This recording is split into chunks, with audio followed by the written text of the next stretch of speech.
Welcome back to my channel বইপ্রেমীদের গ্রন্থাগার। বেশ অনেকদিন ধরে আমি চ্যানেলের নানান ভীষণ অবিচার করে চলেছি, কোনো রকম বই রিভিউতে ভিডিও দিইনি।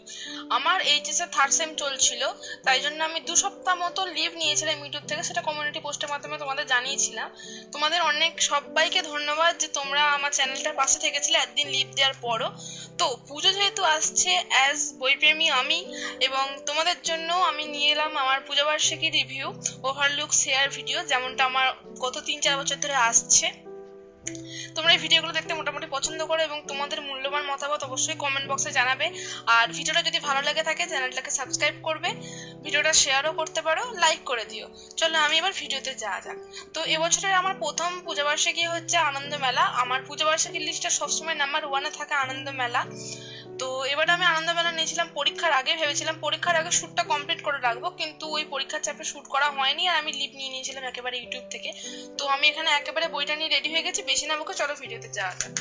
এবারে আমি প্রথমে আনন্দ মেলা তোমাদের যেটা দেখাবো সেটা হচ্ছে প্রচ্ছদ। এতদিন তোমরা নিশ্চয়ই সবাই বইটা কিনে নিয়েছো, না কিনে থাকলে অবশ্যই সংগ্রহ করো, মাস্ট ওয়াচ। এবারে খুবই ভালো বইটা করেছে। তো অন্যবারের সঙ্গে আমাদের বাঙালির ইমোশনের সঙ্গে জড়িয়ে থাকার মতন প্রচ্ছদ গত 2 বছর ঠিকঠাক হচ্ছিল না, কেমন একটা ছিল। তো ওটা নিশ্চয়ই খুব ভালো একটা আর্ট ছিল, বাট আমাদের ঠিক সেই বাঙালিয়ানা ফিলটা আসছিল না। কিন্তু এবারে অবশ্যই আসছে। এখানে দেখো মা দুর্গার ছবি রয়েছে, এখানে মা দুর্গা আসছেন নৌকায় করে, আর এখানে সূর্যাস্তের একটা দৃশ্য দেওয়া হয়েছে। খুবই সুন্দর প্রচ্ছদ হয়েছে, প্রচ্ছদ 10/10। তো এখানে এবারে আসি, প্যাকেটটা আনবক্সিং করিনি, আমার কিন্তু বই ভেতরে সব পড়া হয়ে গিয়েছে, যেহেতু আমার 1-1.5 মাস বইটা আমার কাছে ছিল। তো এইটা দেখিয়ে দিচ্ছে আনন্দমেলা পূজা বার্ষিকী 1432 বঙ্গাব্দে, মানে 2025-এ। আর এবারে দাম যেটা পড়েছে, যেটা বই প্রেমিক মাত্রই জিজ্ঞাসা করো তোমরা সবাই, 300 টাকা। প্রত্যেকবারই 20 টাকা বাড়াচ্ছে। আমি যখন প্রথম বইটা নিতে শুরু করি প্রত্যেকবারই বলি 5 থেকে নিতে শুরু করেছিলাম যখন, এটা প্রায় আমি 140 বা 160 টাকা করে নিয়েছিলাম। তো এইটা সেইটা এখন ডবল হয়ে গিয়ে 300 টাকা হয়ে গেছে। তো আমার জানি না আমার ভিডিওটা অতদূর অব্দি যাবে কিনা, কিন্তু আনন্দমেলা পাবলিশার্সদের তরফ থেকে আমার খুবই বলতে ইচ্ছা করে, আমরা বইপ্রেমীরা একটা নির্দিষ্ট পরিমাণ টাকা আমরা অবশ্যই জমাই বই কেনার জন্য, কিন্তু দয়া করে আপনারা যদি বইয়ের দামটা প্রত্যেকবার 20 টাকা করে না বাড়াতেন, তাহলে হয়তো কিছু বছর বাদে গিয়ে আমাদের সব থেকে প্রিয় বইটাও আমাদের নেওয়া থেকে বিরত থাকতে হবে। কারণ অন্য বাজারে চলা পূজা বার্ষিকী গুলো যদিও তুলনা করা যায় না, কিন্তু এর প্রায় অর্ধেক দামে বিক্রি হয়েছে, যেখানে এর দাম 300 টাকা। তো আমি এবার চলে যাই ভিডিওর ভেতরে, মানে বইটার ভেতরে আর কি। ভিডিওটা বেশ লং হয়ে যাচ্ছে বকতে বকতে। তো প্রথমে চলে আসছি সূচিপত্রতে। সূচিপত্রে প্রথমে গল্প আছে শীর্ষেন্দু মুখোপাধ্যায় চক্ষু লজ্জা। শীর্ষেন্দু মুখোপাধ্যায় গল্প মানে ভালোভাবে বলার কিছু নেই।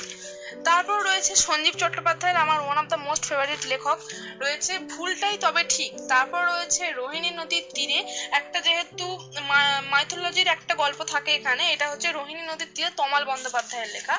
তারপর রয়েছে এই যে, তোমরা স্ক্রিনশট মেরে দেখে নিতে পারো, যদিও মনে হচ্ছে ভিডিওতে এটা উল্টো দেখাবে যেহেতু আমি সেলফি ক্যামেরা ভিডিওটা করছি। চৌকাঠের ওধারে সুকান্ত গঙ্গোপাধ্যায় রয়েছে জ্যাঠামশাই দি অ্যাক্টর উল্লাস মল্লিকের। এনার গল্প আমার আনন্দমেলার অন্যতম আকর্ষণ, খুবই ভালো লাগে। রয়েছে তুর্কির আকাশ কোণ সঙ্গীতা বন্দ্যোপাধ্যায়ের। তারপর রয়েছে আরেকটা মাইথোলজিক্যাল উপন্যাস, বড় গল্প টাইপের উপন্যাস না, সরি, লোহা কাঠের সিন্দুক সুবর্ণ বসু। রয়েছে কাতুকুতু ভুতু তিলোত্তমা মজুমদারের। তিলোত্তমা মজুমদারের লেখাও আমার অন্যতম একটা আকর্ষণ বইটার ক্ষেত্রে। তারপর রয়েছে বড় গল্প, বড় গল্প এই যে তোমরা সূচিপত্র দেখতে পাচ্ছ। রয়েছে সাঁতরাবাড়ি চেয়ার টেবিল প্রচেত গুপ্ত, এনার লেখা আমার পড়তে বেশ ভালো লাগে। তারপর রয়েছে ভ্যানিস, একটা জাদুকরের গল্প, যেটা ইন্দ্রনীল স্যান্যালের লেখা, যারা পড়েছেন তারা জানেন। এবার সরঞ্জিৎ চক্রবর্তীর উপন্যাস, যেটা মোস্ট ফেভারিট পার্ট আমার এই বইটার ক্ষেত্রে, সেটা হচ্ছে রক্তাক্ত গুপ্তধন। আর এখানে কৃষ্ণেন্দু মুখোপাধ্যায়ের লেখা রয়েছে লাহিড়ী বাড়ির জাদু। তো এটা দুর্গাপুজো কেন্দ্রিক কোনো একটা গল্প, তোমরা দেখে বুঝতে পারছো। তারপর হচ্ছে সোমজা দাসের এক যে আছে হালুম, এটা একটা শিশু সাহিত্যের মধ্যে পড়ে। তো উপন্যাসের মধ্যে একটা শিশু সাহিত্য তো আনন্দমেলায় থাকেই, আমরা সবাই জানি যারা নিই বইটা। তারপর হচ্ছে সৌভিক গুহ সরকারের তেপান্তর 1783। এটা একটা পালকি নিয়ে যাচ্ছে এরকম একটা ছবি যে দেখতে পাচ্ছ, বুঝতে পারছো গল্পটা কিরকম হবে। তারপর রয়েছে রঘুদের বাড়ি সুজিত বসাকের। নেনার লেখা আমি প্রথমবার পড়লাম, বেশ ভালো লেগেছে। এবারে মোটামুটি সমস্ত গল্প চয়েস খুবই ভালো ছিল। শীর্ষেন্দু মুখোপাধ্যায়ের বড় গল্পগুলো খুব সুন্দর ছিল। তারপর চলে আসে, তারপর রয়েছে নোরাই রোহার আর ধ্রুব মুখোপাধ্যায়ের। তো একটা ইউনিক গল্পের মধ্যে এইটা একটা পড়ে, যেটা আনন্দমেলা এবারে রয়েছে। তারপর রয়েছে কমিক্সটা অবশ্যই 3টে কমিক্স থাকে আনন্দমেলায় আমরা জানি। একটা থাকে অবশ্যই গুগলের থাকতো আগে, আর একটা থাকে সুযোগ বন্দ্যোপাধ্যায়ের, আর একটা যেটা টনি বাপ্পা থাকে, আর একটা থাকে হচ্ছে সত্যজিৎ রায়ের মোটামুটি। আর বারে প্রফেসর শঙ্কু ছিল। যারা আমার ভিডিওটা দেখোনি, আমার চ্যানেল এখনো ভিডিওটা আছে, তোমরা চেক আউট করতেই পারো। তারপর রয়েছে কাহিনী সত্যজিৎ রায়ের, চিত্রনাট্য এঁকেছেন অভিজিৎ চট্টোপাধ্যায়, নীল আতঙ্ক। সেই নীল চাষের সময়ে ওই গল্পটা পড়েছিলাম সত্যজিতের একটা বইতে, কমিক্সে প্রথমবার। তারপর যেমনটা বলছিলাম, সুযোগ বন্দ্যোপাধ্যায়ের নীল মাছের চোখ কমিক্স, সহকারী শিল্পী পাপিয়া বন্দ্যোপাধ্যায় এবং নিরুপম মজুমদার ও সঞ্জিত রায়। তারপর রয়েছে অন্ধকারের বন্ধু, কাহিনী সুনীল গঙ্গোপাধ্যায়, চিত্রনাট্য ও ছবি সুমন্ত গুহ। তারপর এখানে রয়েছে বিচিত্রা, গুবরে পোকা ছায়াপথ। এখানে প্রবন্ধ থাকে জানি আমরা, যেমনটা আনন্দমেলাতে। তো এটা একটা প্রবন্ধ, গুবরে পোকা ছায়াপথ বলে। তারপর রয়েছে সবার সুরে সুর মেলাতে হবে, যুদ্ধজিৎ দাশগুপ্ত। এটাও একটা প্রবন্ধ, বলদা পাখি থাকে না। কালজয়ী কথক, আশিস পাঠকের লেখা একটা প্রবন্ধ রয়েছে এখানে। তারপর রয়েছে প্রশাসনে পশুরা, শুভশ্রী মোহরী। তারপর রয়েছে শব্দ সন্ধানের ইতিহাস, যেটা থাকে এবং প্রত্যেক বছরে এটা ফিল আপ করতে খুবই মজা পাই আমি, অনেক ছোটবেলা থেকে যেহেতু বইটা নিই। তারপর রয়েছে মানচিত্র বিভ্রাট, এটাও একটা প্রবন্ধ। তারপর রয়েছে দুই শিল্প জীবনের সেতু, এটা চিত্রশিল্পী নিয়ে লেখা, লিখেছেন পায়েল সেনগুপ্ত। আর মানচিত্র বিভ্রাট পৃথা বসুর লেখা। শক্ত চোয়ালে 50 পার, এটাও একটা সত্যি ঘটনার উপরে একটা প্রবন্ধ লেখা, যেটা অংশুমিত্রা দত্তের লেখা, খুব ভালো লেখনী। ভালো মানুষের ভাল্লুকের শতক জয়, সুদেশনা ঘোষের লেখা।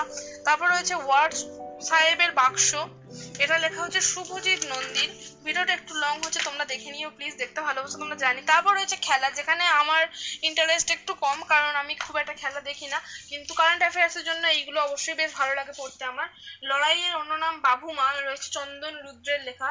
আর সৌরভের লক্ষ্যভেদ রয়েছে টেবিল টেনিসের ওপরে, মধুরিমা সিংহ রায়ের।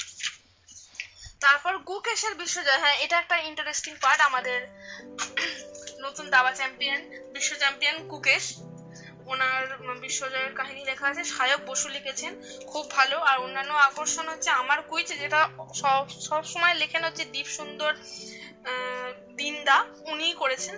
আর শব্দ সন্ধান করেছেন সুদেশনা ঘোষ। বইদের দাম 300 টাকা। আর এই হচ্ছে মোটামুটি আমাদের এখানে শেষ আমাদের সূচিপত্র। তারপরে এখানে চক্ষু লজ্জা দিয়ে শীর্ষেন্দু মুখোপাধ্যায়ের গল্প স্টার্ট হচ্ছে। আর এবারে বইয়ের পাতা সংখ্যা মোটামুটি হচ্ছে 578 পাতার বই।